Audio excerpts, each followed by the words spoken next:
Now, next topic is non-operating incomes. What are non-operating incomes? Non-operating incomes are those incomes which are earned from all activities other than the main business activity or main operating activity of a company. Non operating income वो income होती है जो एक company को किसी भी source से प्राप्त हो रही हो एक्सेप्ट मेन ऑपरेटिंग एक्टिविटी को छोड़कर। यानी मेन ऑपरेटिंग एक्टिविटी से प्राप्त होने वाली इनकम ऑपरेटिंग इनकम होती है, लेकिन इसके अलावा और किसी भी सोर्स से जो भी इनकम कंपनी को प्राप्त होती है उसको हम नॉन ऑपरेटिंग इनकम कहते हैं।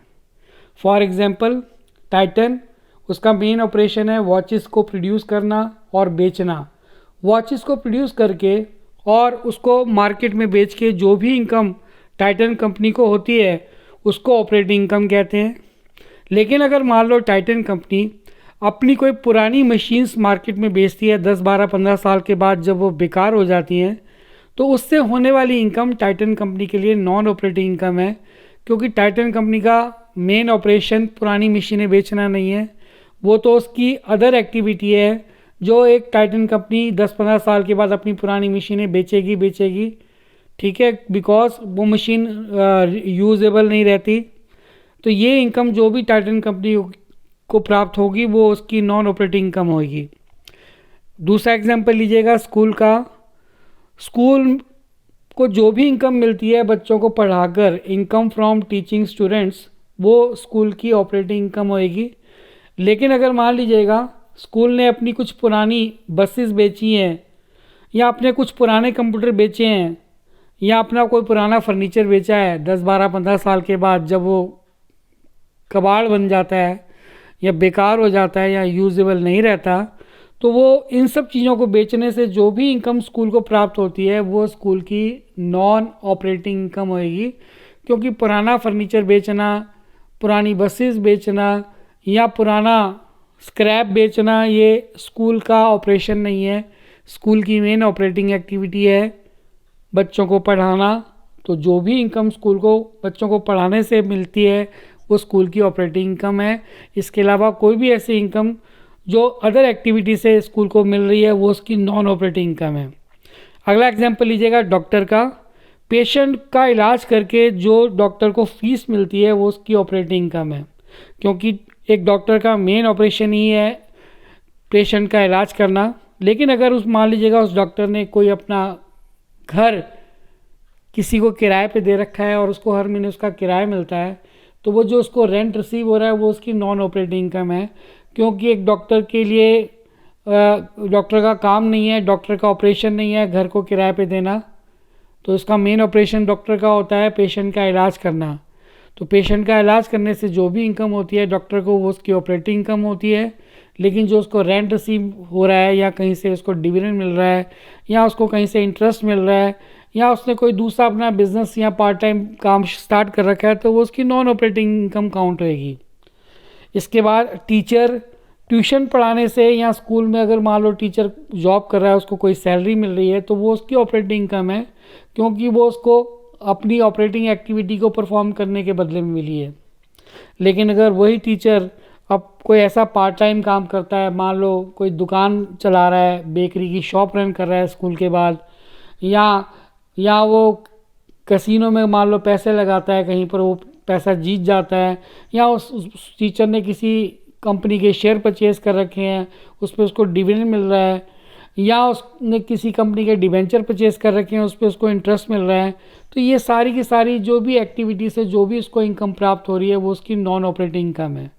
तो it is very important that you should be able to make clear demarcation between operating activity and non operating activity, क्योंकि जब तक आपको इन दोनों का डिफरेंस पता नहीं होगा आप कैश फ्रॉम ऑपरेटिंग एक्टिविटी के न्यूमेरिकल ठीक से नहीं कर पाएंगे।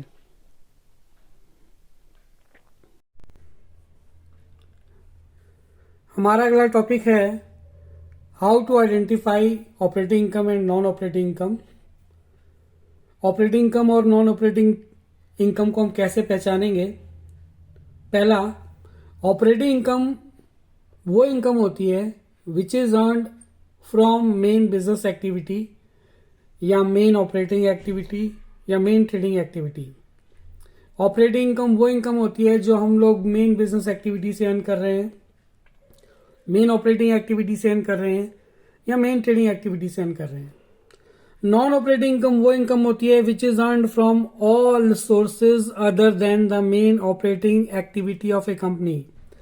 नॉन ऑपरेटिंग इनकम वो इनकम होती है जो एक कंपनी किसी भी सोर्स से अर्न कर रही हो, केवल मेन बिजनेस एक्टिविटी को छोड़कर, यानी मेन बिजनेस एक्टिविटी को छोड़कर किसी भी और सोर्स से होने वाली इनकम नॉन ऑपरेटिंग इनकम होती है। इसके एग्जांपल क्या है? Income from sale of car by Maruti company, ये उसकी ऑपरेटिंग इनकम है क्योंकि कार बेचकर बनाकर बेचना मारुति कंपनी का ऑपरेशन है, उसकी मेन बिजनेस एक्टिविटी है।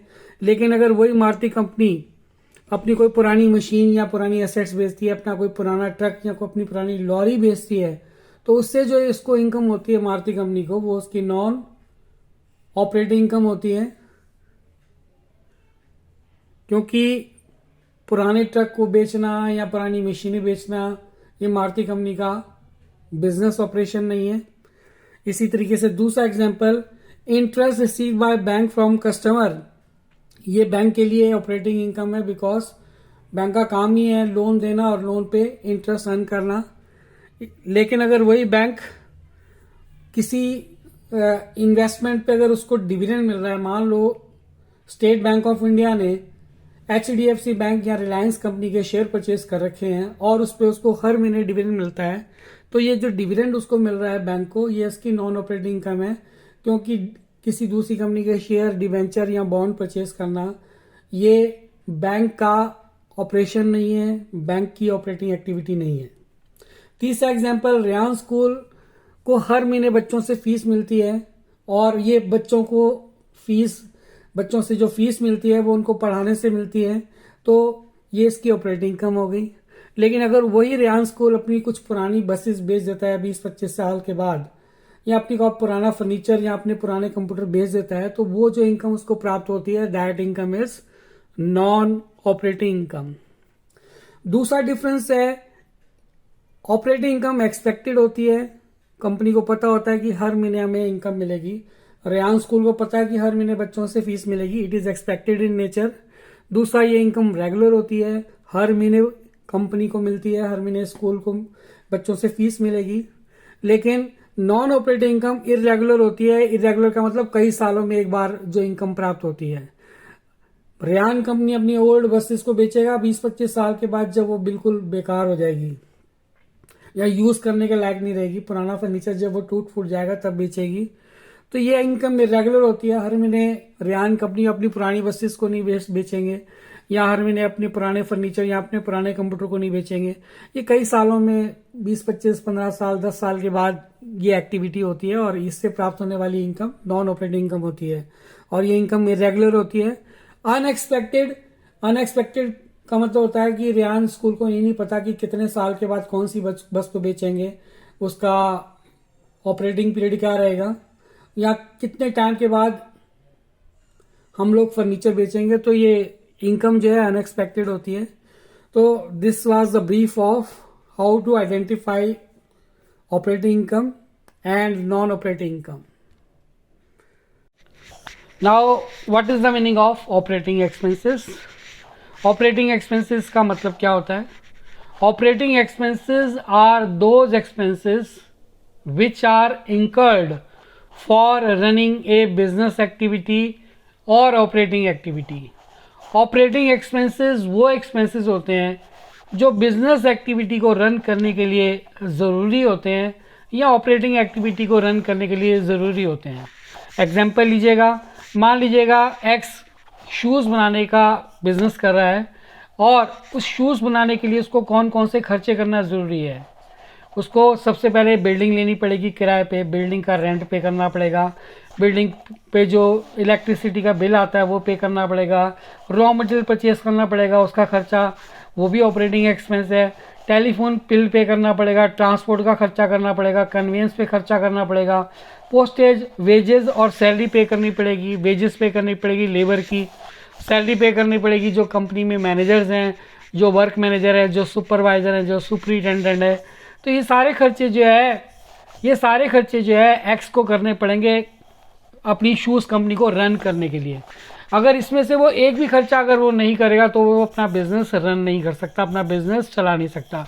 अगर मान लीजिएगा इलेक्ट्रिसिटी बिल वो नहीं पे करता किसी महीने, तो इलेक्ट्रिसिटी वाले उसका कनेक्शन काट जाएंगे और वो अंधेरे में तो बिज़नेस कर नहीं पाएगा। सिमिलरली अगर मान लो वो रेंट नहीं पे करता बिल्डिंग का, तो बिल्डिंग का जो लैंडलॉर्ड है वो उसको बिल्डिंग से निकाल देगा, तो सड़क पे आके वो काम तो करेंगे नहीं, तो उनका बिज़नेस बंद हो जाएगा। बिना रॉ मटेरियल परचेस किए ट्रांसपोर्ट क्यों ज़रूरी है? बिकॉज जब रॉ मटेरियल परचेस करेंगे तो हमें ट्रक में माल लेकर आना पड़ेगा फैक्ट्री के अंदर, और जब माल बन के तैयार हो जाएगा तो उसको डिस्ट्रीब्यूशन के लिए हम जो है उसको ट्रांसपोर्ट के द्वारा ही कस्टमर के पास भेजेंगे। कन्वेंस का खर्चा भी करना ज़रूरी है। इसके अलावा postage, wages and salary, labour को वेजेस भी देनी पड़ती है, सैलरी भी देनी ज़रूरी है। अगर इसमें से एक भी खर्चा एक्स जो है अगर वो बंद कर देगा, खर्चा नहीं करेगा उस चीज़ पे, तो लेबर को वेजेस भी देनी पड़ती है, सैलरी भी देनी ज़रूरी है। अगर इसमें से एक भी खर्चा एक्स जो है अगर वो बंद कर देगा, खर्चा नहीं करेगा उस चीज़ पे, तो उसका बिज़नेस इमीडिएटली बंद हो जाएगा। सबसे बड़ी बात है ऑपरेटिंग एक्सपेंसेस की, सबसे बड़ी पहचान ये होती है कि अगर आप इन खर्चों को रोक दें तो आपका बिज़नेस इमीडिएटली स्टॉप हो जाएगा। एक भी खर्चा आप रोक दीजिएगा, आपका बिज़नेस इमीडिएटली स्टॉप हो जाएगा। तो ये आपके ऑपरेटिंग एक्सपेंस का मीनिंग हो गया। दूसरा एग्जांपल लेते हैं, डीपीएस को अपना स्कूल रन करना है बच्चों को पढ़ाने के लिए, तो सैलरी उसको पे करनी पड़ेगी टीचर्स को। अगर वो सैलरी नहीं पे करेगा टीचर्स को तो बच्चों को पढ़ाएगा कौन?